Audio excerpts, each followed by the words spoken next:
What is going on, YouTubers? I don't know why I snapped.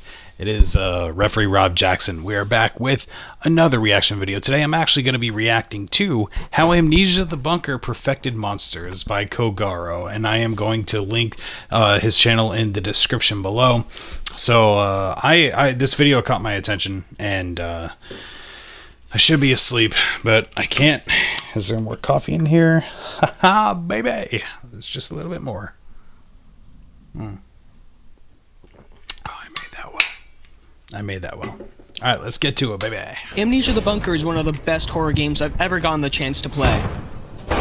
It's one of the scariest games made in a long time, and that's not just my opinion. Amnesia the Bunker tries to be basically everything that a horror game should be, but it actually is. It not only does a compelling story from the perspective of a World War I French soldier, but it also does the gameplay incredibly well and is innovative like the original Amnesia the Dark Descent. But there's one thing in specific that separates the Bunker and other fictional games projects, and that would be the monsters. You see, Amnesia the Bunker is absolutely incredible, and I don't think you can find an honest opinion of anyone who genuinely doesn't like the game that is an actual fan of horror games and not just someone who calls themselves a horror game fan and they really just watch Garten of Banban. The Bunker takes a... I still have to watch some other videos on his channel, but there was someone I was reacting to recently, quite recently. I have to watch his other videos.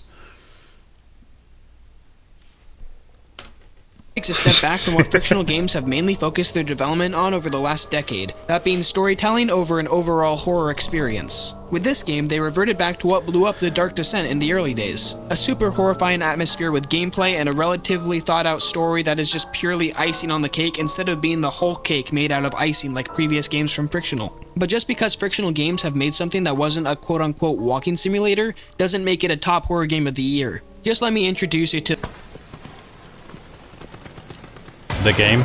The game starts out with a battle scene in World War I, most likely in Belgium or some other neighboring country between France and Germany. We play as Henri Coulon, a very average French soldier. During whatever battle we are in, we learn some basic mechanics within the world. Stuff like how the guns work, how explosives work, how bricks can break down full walls. You know, the simple stuff. Our good friend Lambert saves us from an ambush of smoke that was thrown into our hideout as we try to make it through the battle scene. We are hit with a major flash grenade and we stumble for who knows how long straight past the battle to where our friend Lambert is heavily injured and unable to walk on his own. We try our best to carry him back to a medic of some kind, but before we get the chance to do so,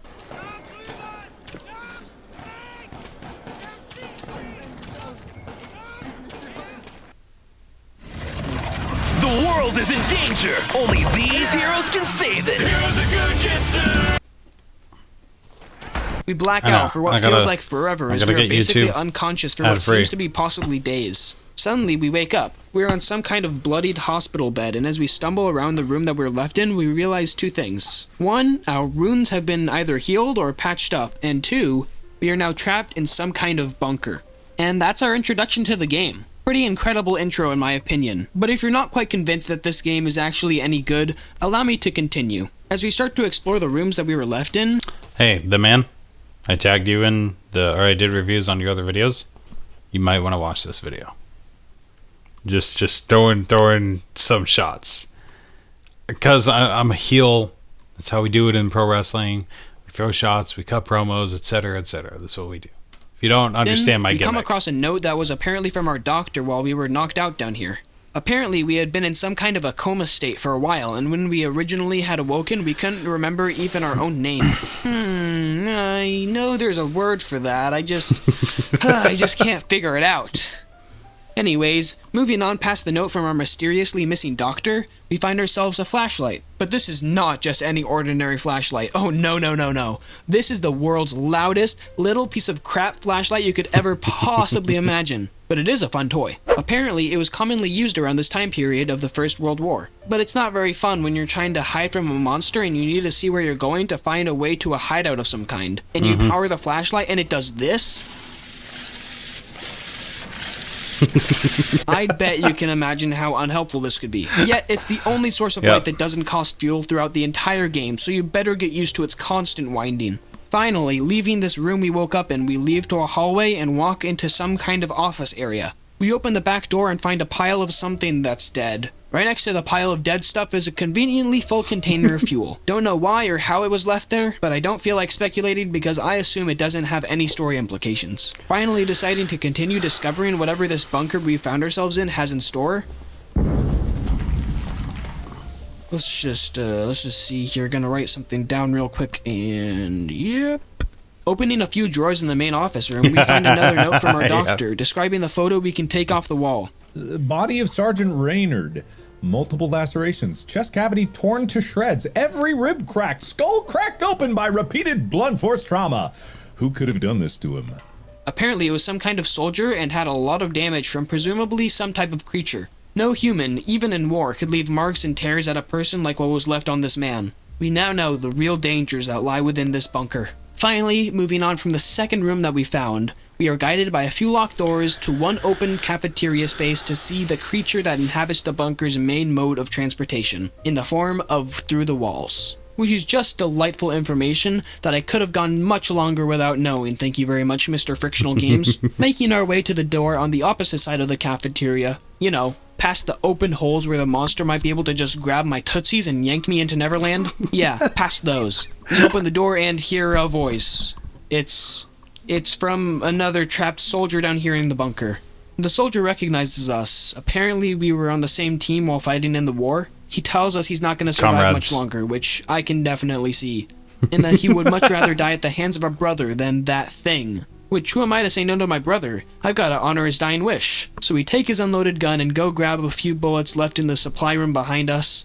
Grabbing the bullets and loading them into our puny pistol, we make our way back to our brother in battle, but before we get within reach of firing,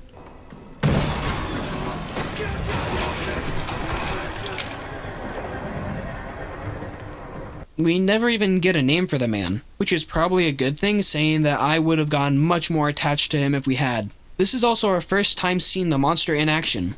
We don't actually get to see the monster, which becomes a reoccurring theme throughout this game, but seeing our soldier friend lose his life to the one thing he didn't want is heartbreaking. Well, at least we didn't need to waste a bullet on him, because let me tell you, resources in this game are far and few between. With our new gun and newfound bullets, we shoot the lock off the next door, and with scratching noises from something in the walls around us, we go through and find a big open room. We find a hanging lantern, we turn it on, and our game saves. Now that is what I call an actual intro sequence. This room we find ourselves in is going to be our safe room for at least most of the game. The only way to save progress in this game is to flick the lantern hanging above the table in the middle of the room on and off. There's legitimately no autosave point throughout the rest of the game. You either make progress and get back to the safe room in time to save said progress, or you get found out during your little adventure. Finally, having an actual light source, we look around the room we're in, gather a few leftover materials, maybe put some of those extra materials into the storage box, and we get a chance to see the full map of the bunker.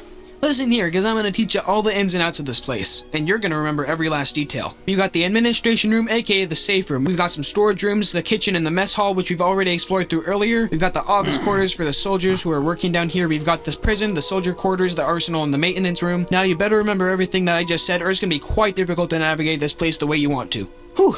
Now then, before we head out of our safe room, there's something in here I didn't mention yet. Something honestly so important I wouldn't be able to play this game without it. That being the generator. The generator does exactly what you'd expect it to. It powers the entire bunker. But this is where fuel comes in, because our generator here is not exactly electrically powered. This is still the early 1900s after all. Our generator here takes some oil. Now, like I said a few minutes ago, materials in this game are very sparse, and fuel is no different. And since this generator of ours eats fuel like nobody's business, it gives the player a pretty difficult decision, with the note being left on the generator. Actually, on normal mode, like if you're playing hard mode, yeah, you got to be very conservative with it. But like on normal mode, like Mark was even finding like a bunch of fuel cans that would help him out too. So like that the monster hates lights, so making our way through the bunker will not only be easier for visibility's sake, but it will make it quite a bit safer as well. But what if you were to take too long while out of the safe room and the generator runs out of fuel? You're so far into the bunker, and making your way back in darkness, other than our puny little flashlight, would be pretty spooky. And with not really wanting to waste any fuel, the choice is pretty difficult to make every time you go exploring, since the game does give us a stopwatch that counts down the in-game minutes left we have with the power across the bunker. But with being limited to 6 inventory slots and already having 2 taken up by our gun and flashlight, taking the stopwatch is a risk that we don't really know the right answer to. From here, the game kind of becomes open. I mean, as much as a game in a secluded bunker can be. You get to choose which main areas of the bunker you want to explore first in order to find a way to blow up the main exit of the bunker that has been caved in during war going on outside. As you explore all the different sections of the bunker, you discover a bunch of different tools to help you proceed faster through the bunker's corridors, and weapons to help defend yourself from the monster and other possibly dangerous encounters. Some of these items aren't necessary to complete the game and escape, which makes it even more exciting when you find something like the pliers. You know you can complete the game without them, but having them makes exploring that much easier. As well as finding these extra tools, you find other notes detailing the story of what life in the bunker was before and during the attack of the monster. The pictures that come with these sort of lore notes are extremely detailed, and like the one from the beginning of the game, pretty gory. The pictures aren't just to add dramatic effect and to scare the player into thinking about what the monster could possibly do to us, but also just to really paint the picture of what was going on down here while we were in a coma. Just thinking that some random doctor who might have known us, but probably not, tried to care for us during some attack from a monster. He kept us safe and protected for as long as he could, until he presumably was found out. It's tragic, but extremely compelling. Now, 6 pages into the script of this video, I want to talk about the most impressive part of the game for me, and that would be the way that the bunker and previous fictional games do monsters. In the bunker, you can go actual hours without even seeing the monster, and I'm not even exaggerating.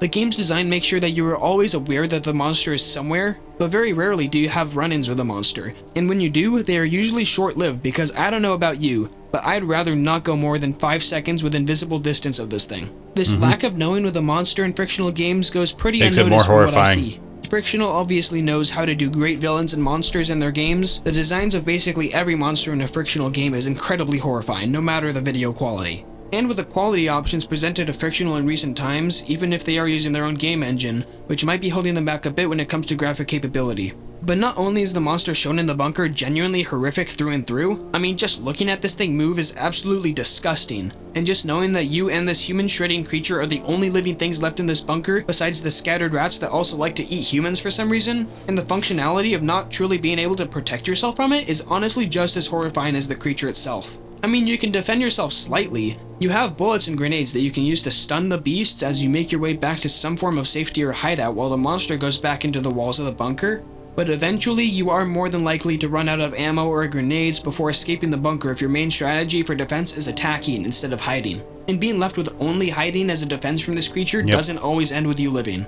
And as we find out pretty late into the game, our safe room is not exactly the safest room we could have hoped for. You see, entering our safe room after a few hours of playtime, once we've started to gain our understanding of what we were trying to finish here and how we plan on getting out, we can find this in our safe room. Wait a minute.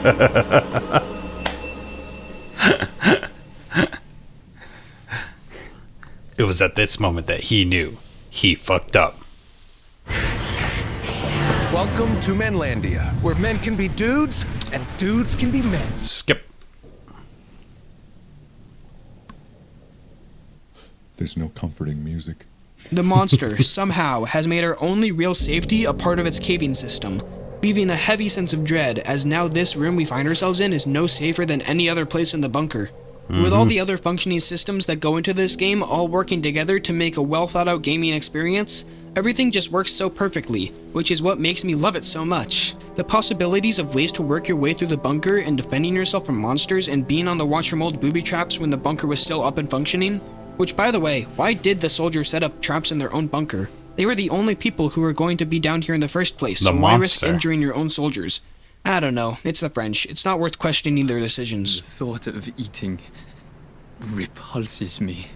It repulses me. There's this great video that details the systems that go into the bunker that make you play so perfectly. The reason why they did it is because of the I highly recommend monster. you check it The out traps after are this placed video. after. I'll put a link to it in the description. But before that, I want to talk about how the bunker manages to play so perfectly throughout the start and the middle of the game, and also how it sticks an incredible landing with the ending sequence. As you've gathered all the resources necessary to escape the bunker, we discover what the actual purpose of the bunker is. Going into the game for the first time, I suspected the bunker was just a hideout for war and a place for soldiers to recover from injuries in battle. But this theory turned out to be mostly false. The bunker also happens to be the living quarters for excavators of some Roman underground builds. What's left by the time we get to explore it is just a bunch of Roman-looking hallways and a few barrels and extra materials. But the best part about this sequence, and one of the best things about this game, is that in these hallways, we aren't alone. And I don't mean that the rat monster is chasing us through these hallways, that's not what I'm saying. There's another person down here with us in these tunnels. Someone who's managed to avoid the bunker monster for all this time. The man we are trapped with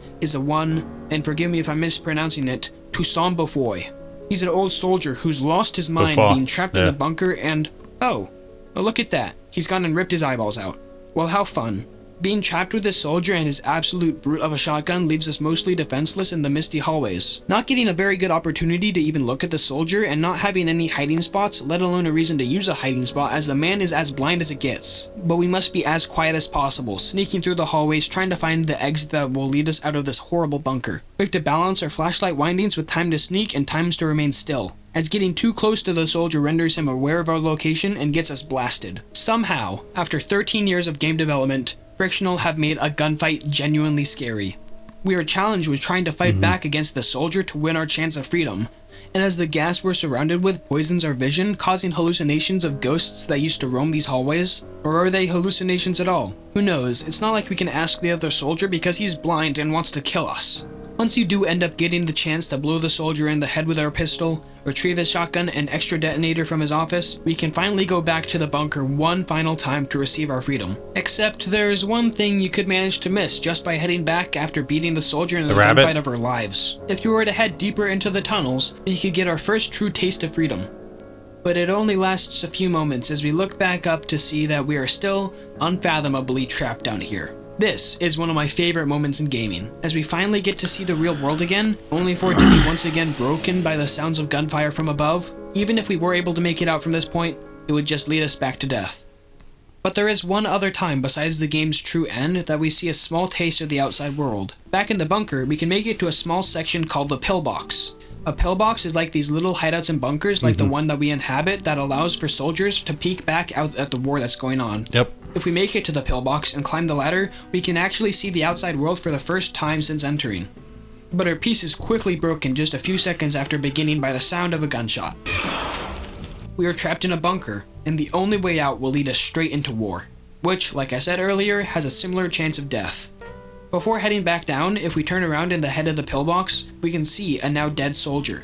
From what I pick up from this environmental storytelling, it is that this man was indeed alive when the bunker monster first attacked. He made his way from the now infected bunker to the safety of the pillbox, only to share the same fate we narrowly dodged by sheer luck. It's such a sad way to go, but was probably also the best way any soldier occupying the bunker could have gone out. That is Imagine true. he survived the bullet shot, or didn't get hit in the first place like us. We've lived that little bit longer, but it's not like we can just go back down. Who knows the true dangers that would lay below? It would have been a horrible fate, one that we now inherit. Going back to the first real time we get to see outside of the bunker. Sorry, I'm not really providing much commentary in between some of these points, man. Like this, it's 100% accurate. This is 100% accurate. This is a genius at work, ladies and gentlemen. Other than the obvious pain that we feel staring freedom in its face without being able to actually touch it, if we stop looking up at the war-ridden sky and look back at the ground, we see something that was truly out of this world. In the middle of whatever this crater is that we found our good friend Lambert in back in the beginning of the game is now a pool of some kind of liquid with floating stones of some kind around the pool. This scene is honestly one of the craziest parts about this whole game, and another one of Frictional's best showing of their skill with visual storytelling. For as crazy as the monster of the bunker may be, up until this point, the game has been pretty grounded in reality. Like most of the Frictional Games projects, the natural physics of our world have basically always been there. And being a game set in the very real world event of the First World War, using real-life tools to try and craft our escape, finding whatever scene this is would absolutely break me if I was in the same shoes as our dear Henri. Without saying a word about the pool of liquid and the floating stones, or even shouting up for help from anybody above, knowing that it would most likely be futile, leading to either no response, someone who can't help, or an enemy who would take the opportunity to kill. We head around the other side of the pit and find one of the most comforting items in the entire game. It's right where Lambert laid when we last saw him, which makes little to no sense when you think about it, but just holding this bunny makes me feel safer than even holding our newfound shotgun. With the bunny in hand, we head back into the bunker for what we hope will be the final time. We don't have much of a chance to make it back to the safe room, and at this point it's not even that much of a safe room, with the room now being implemented into the monster's caving system. While making it to the soon-to-be exit, if we happen to encounter the monster during this time, we could actually throw the rabbit plush at the monster and something quite interesting happens. It's a rabbit. You like the rabbit? You like the rabbit, don't you? You like that rabbit. You like the rabbit. Yeah. You like the rabbit, don't you? Uh-oh.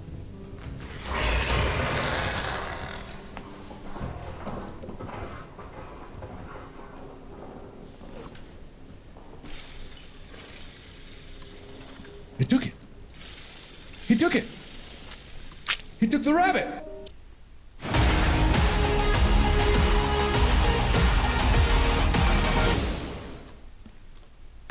The power of 3 creams. All in one. Revitalift Don't Triple wanna Power know. by L'Oreal. He just stares at it for a while, then holds it close to his chest and retreats back into his caving system in the walls. It's quite shocking, at least to me, that the creature had any sort of reaction to the rabbit, and this is something I never would have expected, to be honest. Seeing something we've grown accustomed to having such a visceral, almost human-like reaction to us throwing the plush at it, it leads me down a whole road of theories about if this creature has anything to do with Lambert, the nature of it, and if it has anything to do with the pool of liquid and the floating stones from earlier. Who knows, but it's something interesting to think about. Finally gathering the materials to leave this place, we hit the detonator of our explosives and we quickly get up and rush over to what we still believe to be our exit. It's what the sign said after all, but as the smoke distills we see more rubble and a hole leading straight down? I guess there's more to this place than we originally believed. Going down this hole we are led to an even deeper caving system than we've seen yet. Finding old, forgotten barrels and hearing the crawling of the monster that we've grown so accustomed to at this point, we make our way through to... No words I could come up with to truly explain the awe that comes with seeing these platforms in the middle of a big empty cave? Dome? Whatever it is. Walking through, we spot, once again, the Rat King himself. Apparently giving him that toy didn't settle his anger with us. Completing one of the scariest boss battles I've ever played through, we finally, legitimately make it to Frida... Oh no.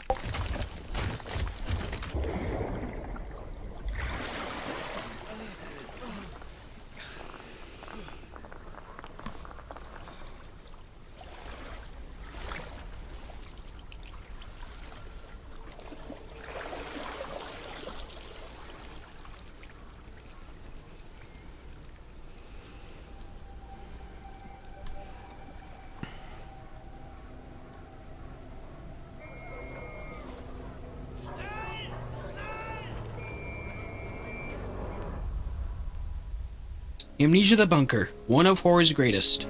And I hope you all now see why I appreciate it so much. Thank you for watching, and I'll see you all in the next video. I literally could not have said it better myself. And yes, the monster is Lambert. When he drank the water, he turned into this monster. And the rabbit, that's why the monster holds it close. If you read if you read each of the notes, then you start piecing everything together. That's why I said all the context clues start piecing everything together. The reaction that the monster has when you throw the rabbit at him, the description of Lambert drinking the water, and then him getting super strength and whatnot, and all the blunt force trauma. Then you realize, oh shit, Lambert's the one who turned into the monster and mutated him. So yeah, it's interesting and amazing what this this game provides, man. Oh my goodness, this is why I love Amnesia the Bunker. This is why I love the Amnesia series, because they make these just interesting games. It was actually Tyler that got me into Amnesia the Dark Descent, into actually watching a lot of gameplay for it. The first time I actually saw it was back when it was, what was it? This is back when Markiplier had just started his YouTube channel. I was looking for horror games, and I found Markiplier's channel from watching Slender, when Slender Man was really, really starting to get up there. I was watching Mark's channel, and watching Mark's channel, I found a lot of the Amnesia gameplays that Mark did, but I wasn't really interested in it. Like, I mainly watched it for like Slender, and then, you know, whatever other horror game that came after that. And then Tyler is like, "Oh no, hold on, you're sleeping on this. Check this out." And I was like, "Oh, that is so cool. Who is this?" He's like, "Markiplier." I'm like, "Really? I watch his channel." Like, so through it was Markiplier that like got me like hooked onto the Amnesia series. Like, man, it just like it was awesome. It was awesome. So like that's Amnesia is just one of those things that, man, like they perfected. They finally perfected in this the right amount of horror and the right amount of storytelling. From the first game, the storytelling was pretty good, and so the mix of storytelling and horror was perfect in the first game. And Machine for Pigs, it was alright. They focused more on the storytelling than they did the horror aspect of it, even though Amnesia is a survival horror game. Well, it's a linear survival horror game, but yeah. Then Rebirth came out, and they focused a little bit more on the storytelling and tried to... they added some horror aspects to it, but it wasn't really as impactful as the first one. And then The Bunker came out, and man, did it leave such a huge impact. Like, this game was fucking phenomenal. So thank you all so much for watching. Thank you for tuning in. I appreciate you guys checking out this video. I wanted to actually react to this. I will put Kogaro's YouTube channel in the description below once I upload this. So thank you all for watching, and I will catch you next time. Goodbye, everybody. And drink water, you thirsty bitch.